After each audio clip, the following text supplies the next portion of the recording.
कथेला सुरुवात करण्यापूर्वी नवीन असाल तर लाईक करा, आपल्या चॅनलला सबस्क्राईब करा आणि नोटिफिकेशन बेलवर नक्की क्लिक करा. तर चला वळूयात कथेकडे. सर्वांना नमस्कार. रॉयल शेतकरी भाग 204 मराठी कथा. ठाकूर घराण्याच्या ऐतिहासिक आणि ऐटबाज हवेलीचे मुख्य प्रवेशद्वार उघडले. गाड्यांचा ताफा प्रशस्त प्रांगणात येऊन थांबला. हवेलीच्या भव्य विस्तार, नक्षीदार खांब आणि तिची ऐतिहासिक श्रीमंती पाहून चिऊच्या अंगावर सरसरून काटा आला. गाडीचा दरवाजा नौकराने हळूच उघडला. रणवीरने चिऊकडे पाहिलं. तिच्या चेहऱ्यावरील भीती आणि आदरयुक्त आश्चर्य त्याला स्पष्ट दिसत होतं. त्याने हळूच तिचा हात हातात घेतला आणि एक आश्वासक मिश्किल हसू दिलं. त्याने चिऊच्या मनातील सर्व दडपण क्षणात शांत झाली. सगळेजण गाडीतून खाली उतरले. हवेलीच्या पायऱ्यांवर आधीपासूनच कामगार आणि घरातील जुने ज्येष्ठ नोकर चाकर स्वागतासाठी उभेच होते. गायत्री देवींनी पुढे होऊन चिऊचा हात हातात धरला आणि तिला पायऱ्यांकडे घेऊन गेल्या. हवेलीच्या मुख्य उंबरठ्यावरच एक नक्षीदार चांदीची सजवलेली थाळी आणि मोठ्या समया पेटवलेल्या होत्या. घराच्या मुख्य पुरोहितांनी मंत्रोच्चारण सुरू केला. गायत्री देवींनी स्वतः आरतीचे ताट हातात घेतले होते. त्यांनी चिऊ आणि रणवीरचे अत्यंत थाटामाटात आणि भक्तिभावाने औक्षण केले. आरती झाल्यानंतर गायत्री देवींनी चिऊच्या कपाळाला खानदानी मोत्यांची बिंदिया आणि लालचटूक कुंकू लावले. बाळा चिऊ, आजपर्यंत या हवेलीचे फक्त ठाकूर घराण्याचा रुबाब पाहिला आहे, पण आज तुझ्या रूपाने या वाड्यात खऱ्या अर्थाने लक्ष्मीचे पाऊल ठेवले जाणार आहे. गायत्री देवींचा आवाज आनंदाने दाटून आला होता. ठाकूर पृथ्वीराज सिंग साहेब बाजूला उभे राहून हे सर्व पाहत होते. त्यांच्या चेहऱ्यावर एक समाधानाचं आणि पश्चातापाचे भाव होते. त्यांनी पुढे होऊन चिऊच्या डोक्यावर हात ठेवला आणि म्हणाले, बेटा, कालपर्यंत माझ्या मनात जो अहंकार होता तो या मुलाच्या जिद्दीमुळे आणि तुझ्या साधेपणापुढे गळून पडलाय. आता हेच तुझे घर आहे, अगदी हक्काने राहायचे. ठाकूर साहेब म्हणाले. चिऊचे दोन्ही हात जोडून तिने सर्वांना नमस्कार केला. तिच्या डोळ्यांतून आनंदाश्रू वाहू लागले होते. रणवीर बाजूला उभा राहून आपल्या दुखणाऱ्या खांद्याची पर्वा न करता तिच्याकडेच पाहत होता. त्याचा हाच वेडेपणा पाहून चिऊच्या चेहऱ्यावर पुन्हा एकदा लाजरी रेषा उमटली. त्यानंतर गायत्री देवी चिऊला घेऊन हवेलीच्या पहिल्या मजल्यावर असलेल्या एका अत्यंत भव्य, सुंदर आणि सजवलेल्या रूम मध्ये आल्या. चिऊ बाळा, ही तुझी रूम. तुला काही लागले तर हाक मार. इथे सगळे नोकर तुझ्या सेवेसाठी आहेतच. आणि हो, आज रात्री तू शांतपणे विश्रांती घे. रणवीरलाही डॉक्टरांनी विश्रांती घ्यायला सांगितलीच आहे, असे सांगून आईंनी तिच्या डोक्यावरून हात फिरवला आणि त्या खाली निघून गेल्या. चिऊने रूमचा दरवाजा बंद केला. भव्य पलंग, रेशमी पडदे आणि जुन्या काळातले नक्षीदार कपाट, सगळं काही स्वप्नवत भासत होतं तिला. तिने चेंज केलं आणि थकव्यामुळे ती पलंगावर आडवी झाली. संध्याकाळ झाली. सगळेजण जेवणाच्या टेबलवर जमा झाले, पण चिऊ मात्र आश्चर्यचकित झाली होती. का तर जेवणात तर हे चौघेच होते, पण टेबलावर 56 प्रकारचे राजस्थानी व्यंजन होते. ती जरा हळूच एका खुर्चीत बसली. एका ज्येष्ठ नोकराने तिला वाढायला सुरुवात केली आणि ती हळूच म्हणाली, बास, एवढंच मला. तर रणवीर म्हणाला, अगं चिऊ, हे सगळं तुझ्यासाठी स्पेशल आहे आज. सगळं, यात सगळ्यातला एक एक बाईट खावाच लागेल. तर ती जरा हसून म्हणली, अहो रणवीरजी, जर मी एक एक घास जरी यातला टेबलवरच्या जेवणातला खाल्ला ना, तर फक्त थोड्याशाच जागेवरच्या जेवणात माझं पोट फुटेल हो. आणि तिचं हे मजेशीर बोलणं ऐकून सगळेच खूप खूप हसले. जेवण पण झालं आणि रात्रीचे जवळपास 12च वाजले होते. संपूर्ण हवेली सामसूम झाली होती. फक्त अंगणातल्या दिव्यांचा मंद प्रकाश खिडकीतून आत येत होता. चिऊला मात्र काही केला झोपच येत नव्हती. तिच्या डोळ्यांसमोर सतत रणवीरचा तापाने फणफणलेला आणि तिच्यासाठी हॉस्टेलवर आलेला चेहरा येत होता. आणि तितक्यात तितक्यात तिने तिचा दरवाजा हलकासा वाजल्याचा आवाज ऐकला. चिऊ दचकून उठून बसली. कोण असेल यावेळी? तिच्या मनात भीतीची पाल चुकली. तिने पाहिलं तर दरवाजा अगदी हळूच उघडला गेला आणि अंधारात एक उंच आकृती हळूच आत सरकली. तो दुसरा कोणी नसून डाव्या खांद्याला बेल्ट बांधलेला आणि अंगात अजूनही हलकीशी कणकण असलेला रणवीरसिंह ठाकूर स्वतः होता. त्याने दरवाजा आतून अगदी हळूच बंद केला आणि कडी लावून घेतली. चिऊने कपाळावर हात मारून घेतला आणि तातडीने पलंगावरून खाली उतरली आणि म्हणाली, रणवीरजी, अहो तुम्ही, काय हा वेडेपणा आहे? रात्रीच्या या वेळी इथे काय करताय तुम्ही? चिऊने अत्यंत हलक्या आणि घाबरलेल्या आवाजात विचारलं. आई बाबांना किंवा कामगारांना कळलं ना तर काय विचार करतील? अहो, जा ना तुमच्या रूम मध्ये. रणवीरने तिच्याकडे पाहत एक गोड मिश्किल हास्य दिलं. तो हळू पावलाने तिच्या अगदी जवळ आला. त्याच्या शरीरातून निघणारी तापाची आणि उष्णतेची वाफ चिवला स्पष्ट जाणवत होती. मी आधीच गाडीत काय सांगितलं होतं आठवतंय का? रणवीर तिच्या डोळ्यात पाहत हळू आवाजात म्हणाला. मी सरप्राईज द्यायला येईल. ठाकूर घराण्याचा वारसदार आपल्या शब्दांचा पक्का असतो मॅडम. अहो, पण तुमची तब्येत अजून बरी नाहीये ना? डॉक्टरने बेड रेस्ट सांगितलीये ना? आणि तुम्ही इथे चोरट्यासारखे फिरताय.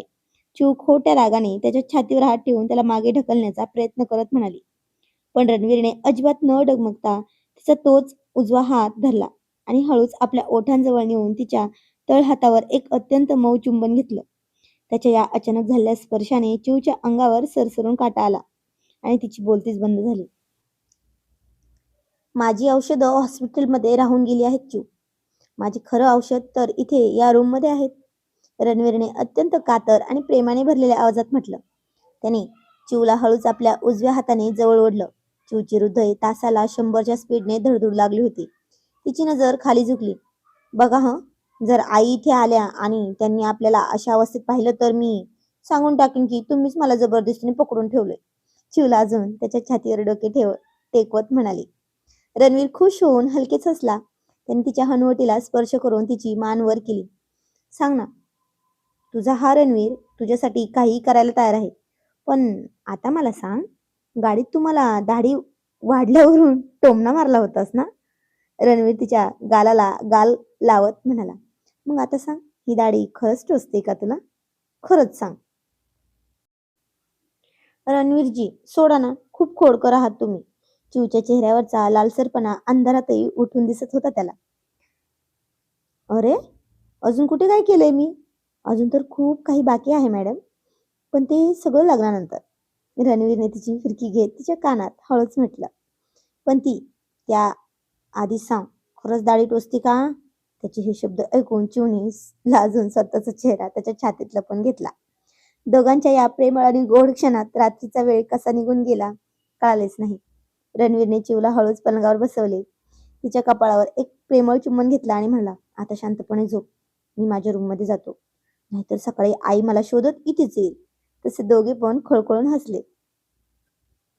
रणवीर हळूच दरवाजा उघडून बाहेर निघाला आणि जाताना म्हणाला, ओ मॅडम, खरं सांगा, करू का शेविंग? तर ती लटक्या रागात म्हणली, का? दुसऱ्या कोणाला तरी आवडत नाही का तुमची दाढी? तो म्हणला, हो ना, पहिली एका मुलीला आवडायची, पण आता नाही ना आवडत वाटतं. तशी ती गालातल्या गालात हसत म्हणली, रणवीरजी, खूप शोभून दिसते तुम्हाला, राहू देत. तर तो म्हणाला, पण टोचते ना कुणाला तरी. ती म्हणाली, अहो नाही हो, मी कधी म्हणाले टोचते? तसं तो म्हणला, म्हणजे दाढी ठेवली तर जमेल ना मग तुम्हाला तर? ती म्हणाली, हो जमेल. जमेल म्हणते ना? चिव पलंगावर आडवी झाली. तिचे हात स्वतःच्या गालावर होते आणि चेहऱ्यावर एक सुंदर आणि गोड हसू होतं. आता असेच दिवस चालले होते. 3 दिवसानंतर हवेलीतील वातावरण पूर्णपणे बदलूनच गेलं होतं. रणवीर आता पूर्णपणे सुखरूप आणि ठणठणीत बरा झाला होऊनच घरी परतला होता.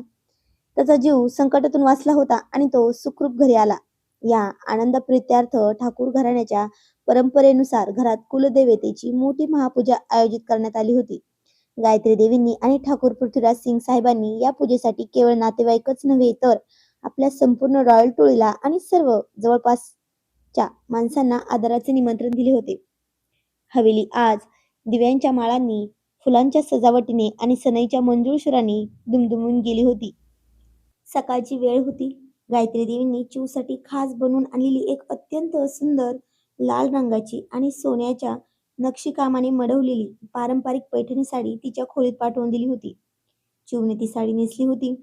केसांची सुंदर हेअरस्टाईल, नाकात मोत्यांची नथ, गळ्यात बारीक मोत्यांचाच हार आणि कपाळावर लाल चटूक टिकली.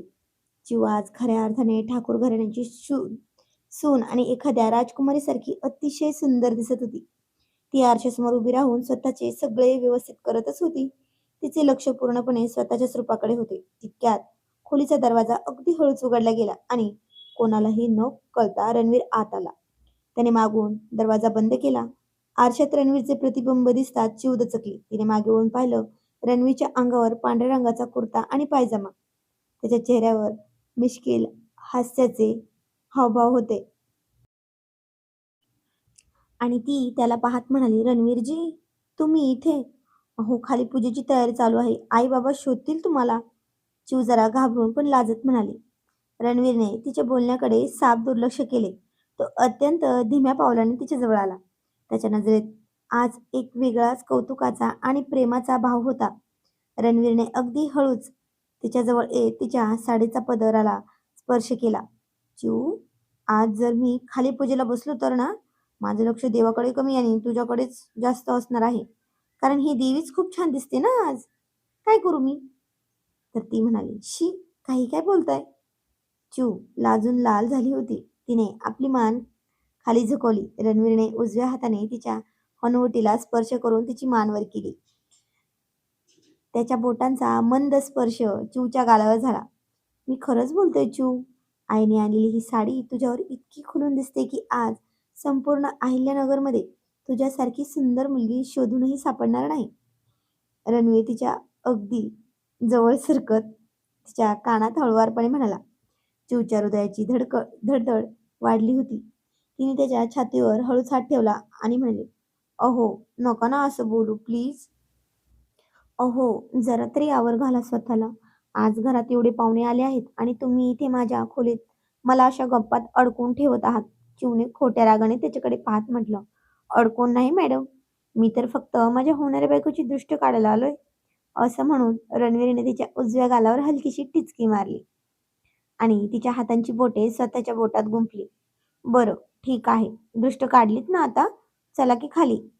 चिऊ हसत म्हणाले. "एवढ्या घाईत? थांब ना जरा." रणवीरने तिला अधिकच जवळ ओढून घेतलं. त्याच्या या खोडकरपणाने चिऊ पूर्णपणे लाजून चूर झाली होती. तो म्हणाला, "ऐक ना, माझे एक माझे ऐकशील का? आज मला एक छोटंसं गिफ्ट देशील का?" "काय हो? कोणतं गिफ्ट?" चिवने आश्चर्याने विचारलं. रणवीर हसत म्हणला, "फक्त एक गोडसं हसू. ते मिळालं की माझा दिवस छान जाईल." तशी ती लाजून म्हणाली, "आम्ही नाही जा." तर तो तिची विनवणी करत म्हणला, "प्लीज एकदाच दे ना." चिव लाजली आणि हसली. "अहो, एवढंसं गिफ्ट हवं होतं होय तुम्हाला? हे घ्या." असं म्हणत तिने गोडसं हसू दिलं. रणवीरही हसला आणि म्हणाला, "बस, आजचा दिवस तर आता पूर्ण झाला." दोघेही हसत खोलीबाहेर पडले आणि पूजेसाठी खाली गेले. काही वेळातच हवेलीत पाहुण्यांची गर्दी झाली. रॉयल टोळी म्हणजे चैतन्य साहेब, अस्मी वहिनी, शिवमराजे, आबासाहेब, प्रिया आणि चैतन्यचे आई-बाबा, अतुल, जान्हवी वहिनी, रॉयल टोळीचे सगळेच मेंबर सर्वजण हवेलीवर दाखल झालेच होते. ठाकूर पृथ्वीराज सिंग साहेब आणि गायत्री देवींनी सर्वांचे अत्यंत आदराने आणि हसतमुखाने स्वागत केले. चिवला सगळेजण हरकून पाहत होते. खूप छान दिसत होती ती आज. म्हणतात ना, प्रेमाची चमक चेहऱ्यावर हसू आणून देते. अगदी तशीच गोड दिसत होती. हवेलीच्या भव्य हॉलमध्ये कुलदेवतेची पूजा थाटामाटात संपन्न झाली. गुरुजींच्या मंत्रोच्चारण आणि धूपदिव्यांमुळे संपूर्ण वातावरण पवित्र आणि प्रसन्न झाले होते. पूजेनंतर सर्वांना भक्तिभावाने महाप्रसाद आणि जेवण वाढण्यात आले. जेवण उरकल्यानंतर सगळेजण हॉलमध्ये एकत्र बसले होते. मुलं खेळत होती. पौर्णिमा तर चिवला सोडतच नव्हती. गप्पांचा फड रंगला होता. तितक्यात पूजा सांगणारे मुख्य गुरुजी गायत्री देवींकडे वळाले.